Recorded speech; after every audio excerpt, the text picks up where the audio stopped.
back from time off and I don't know, just traveling all over the place.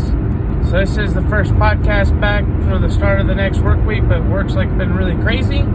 So probably be kind of sporadic because they got us working weird shifts.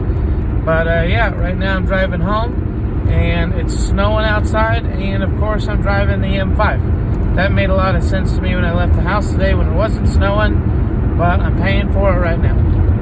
So, but yeah, driving home in the M5, having a good time. As you guys probably saw some of the videos, and I need to finish editing up the old finale. But with Nick going to Buttonwillow. Buttonwillow was a great time. That track looks like a blast. But it was awesome kind of helping Nick and kind of being somewhat the camera guy, somewhat the mechanic, somewhat trying to help him out get faster. And it kind of reminds me, like, when I'm working, when I'm running my car and I'm by myself or with a team, I'm always driving. And so when I'm by myself, I'm driving, I'm doing the video, I'm working on the car, I'm doing all of it. But when I've got a team of people there, like say Coda or Mid-Ohio or whatever, some, or if not all of those burdens are taken off of me, where at least I'm driving. And sometimes that's my only responsibility. It's actually kind of fun to be like completely on the other end of it, where I'm not driving at all and I'm doing all the other stuff. So that was really an awesome kind of like takeaway, awesome experience. Really shows me how valuable that other person or those other people really are to the experience. Nick did a pretty good job kind of taking care of himself with his car and stuff, but we certainly got in there and humped on a bunch of things like the master cylinder or bleeding the brakes or swapping out tires, whatever it was, getting the car out the trailer. Just even having somebody there while you're driving across the country was fun. So yeah, Buttonwillow is a great time. Nick definitely went faster than he'd ever been down there before. My buddy Jimmy Mel broke some of his own personal bests, but everybody was kind of disappointed. It seemed like they didn't go faster, at least of those two guys. So, looking at the track for me, that track looks like an absolute riot. Sean Cressback went insanely fast in his Evo. Never been out the track before. He was 3 or 4 tenths off of the Marcos's street mod all-wheel drive record. So that's pretty damn impressive. Another guy, Johnny Hernandez got second in street modified, or street, I guess in this case is just global time attack. And then surprisingly, somebody I didn't know anything about, a guy named Thomas Smith, pretty low aero seeming. I don't know much about his car, but he's done the Ultima Streetcar Challenge and a couple of other things with his Subaru. Was just in Vegas and SEMA. He got third place. So keep in mind, that's third place ahead of Sally. That's third place ahead of Jackie Ding in his new Supra. And Jackie was the fastest person in a Supra for the whole weekend. That's pretty damn impressive. Those top 3 guys, all that tight. And Thomas, in my opinion, not knowing much about him, for him to just come out there and just run out there hot. So I did talk to him a little bit while I was out there, and he was trying the new Advents out for the first time, but it seemed like obviously he adapted well. He came from the RE71Rs, he said, and I think he was just, those tires just communicate differently at the limit. But what I think unanimously, and even talking to We Don't Lift Racing's Ravi, unanimously everybody says that those tires just do not give up. Whereas the RE71Rs are good for a couple of hot laps, and then they fall off pretty quick into the session. So that's pretty cool. Gives you a room for error, gives you a room to try it out. And on the tire thing, that kind of brings me back to what Jimmy and Nick were dealing with. Neither one of them had ever been on slicks, and Nick was on some old, tired, busted Toyo RRs. And that car just could not get those tires up the temp, no matter how hard he drove that thing. We never logged a temperature higher with Ravi's pyrometer over 125, 130 degrees. So he tried out some of the Pirelli takeoffs that Jimmy had there, Jimmy Mel, and he did go out on the second day and run quite a bit faster. Keep an eye up for the video on that, see kind of what his takeaways were on the Pirellis. And then Jimmy ran some takeoff Michelins and off of another car. So interesting to see those two guys pop onto those tires and really talk about just really how much grip street tires actually have. These 200 treadwear tires are crazy.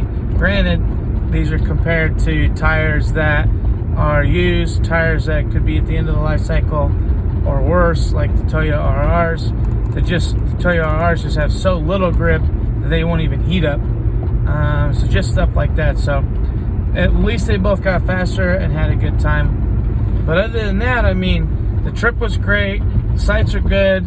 The Suburban did great, of course. The trailer, I don't even know how that thing has lasted this long with no maintenance. I think I'm gonna have to eat. I probably should put some money into this thing. Maybe I need to start a GoFundMe with all my tailored to all the people who have borrowed that trailer over the years. That trailer has just been a great trailer. My buddy Kieran's used it, Luke's used it, Frank's used it, I've used it. It's been to Texas multiple times. Now it's been to California, Ohio, like East Coast, West Coast, North, South, over the mountains. I just can't. I mean, that trailer's just really hung in there. So definitely been a good trailer. Definitely a great buy. I probably need to put some money into it and then turn around and sell it to one of my buddies, because I really need to get an enclosed trailer. Definitely for next year. I think for next year I might sell my Suburban as well and kind of take the route the Big Mission does, where they rent a truck for these events.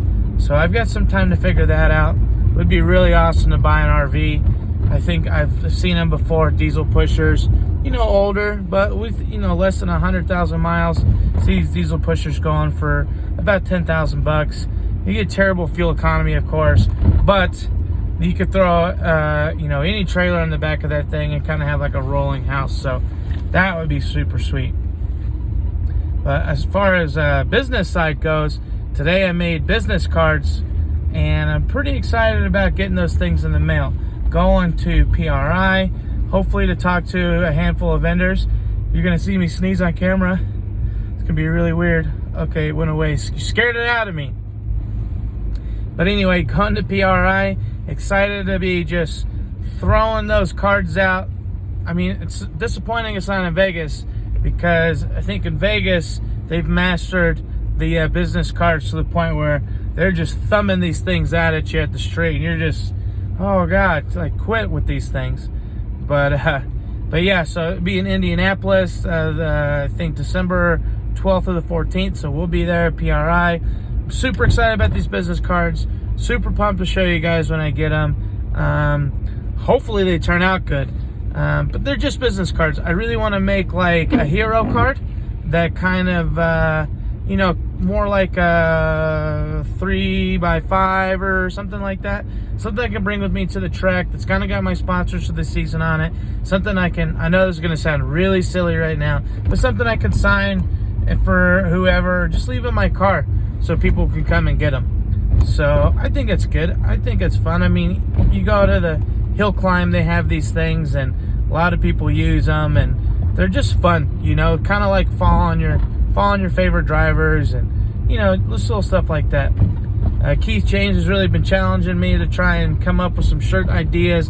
I've got several shirt ideas, but I really need a graphic designer, and I need to figure out the t-shirt thing. I have a buddy that I used to work with named what's his name? Of course I can't remember. Rep Your Water, Garrison Doctor, and he basically started a whole apparel company from the ground, like from nothing, all around fly fishing. So maybe he's got some good connections I can get with him, just to get some something out there to make some connections for the apparel. So I don't know, we'll see. I definitely, no doubt about it, I want to do hats and t-shirts. but a bare minimum t-shirts, so I can just get them out there to the guys, even the people that drive all over the place to help me, like Keith and Aaron and Frank and all those guys that come to these events to essentially make it better for me, to make it where we can get these cars out there and do stuff with them. So super pumped about that idea, playing around with that stuff. But other things going on too. I've been getting rid of a bunch of my BMWs, which is kind of super sad, but the city has not been cool with me having these silly little cars. And I guess I've kind of just given in on the idea. I mean, I had these things basically as, project ideas, backups, whatever you want to call it. But probably my best shell, pretty excited about, went to one of my buddies, Brian Acton, at the donut shop. He's done a lot of cages and e36s. He's done a lot of work with those, and he was genuinely excited about getting that car, and that car was definitely worth working with. Another fun one was another guy named Jerry Andrews that I bought some wheels off a long time ago, BMW guy. One of his little brothers came over here to basically pull and drag out this 98 328 that I had that was all pieced out, that he was going to use to try and rebuild his own car. So that's pretty cool that those things are kind of went to good people, in a sense that somebody's going to hopefully do something with it. I did joke with old Brian Acton that if he didn't like that car, I would come and get it back from him. But I don't know. I wanted to make that thing a drift car. I've got another engine, an M52, that we could build up. I don't know. I got my rally car still. I've got the Prelude I'd like to do something with. Just picked up a 2002 Honda Accord with title problems that maybe if I can't get the title problems fixed, it'd be nice to kind of make like a front wheel drive Honda Challenge car, something along those lines. Maybe something for JLTC or ST5 or something. Nothing super crazy. Front wheel drive nonetheless. And then of course the WRX, I got that. So a lot of exciting stuff going on with WRX. Keith James, whether you guys know or not, is helping put an engine together for me, and he's just getting some of the parts rolling in from the machine shops, and he's also running some roadblocks for pistons and stuff, and he's going to put together a little secret sauce motor for us, and nothing that's too crazy. I think he's going to be using a lot of OE parts, which I definitely have a lot of faith in the OE parts. The best motor I've had this year was the bone stock EJ205, so we may do with some cam experimenting, but either way, I think I have like a target compression ratio in mind, and he's working with me on that, and he's kind of got some of the little tricks up his sleeve that he kind of wants to work with and to get it in my car and be really awesome. I'm really looking forward to it, and but yeah, that's going right now, and that's kicking right off, and yeah, lots of projects, and no reason to just keep these BMWs around right now with everything else that's going on. So either way, that's all the time I got. Chilling out here in front of the house. I'm sure the dogs are barking, yipping, and yapping. Hit that subscribe button. Hit that notification bell so you get these alerts. You get alerted when these things pop up, and we'll see you tomorrow.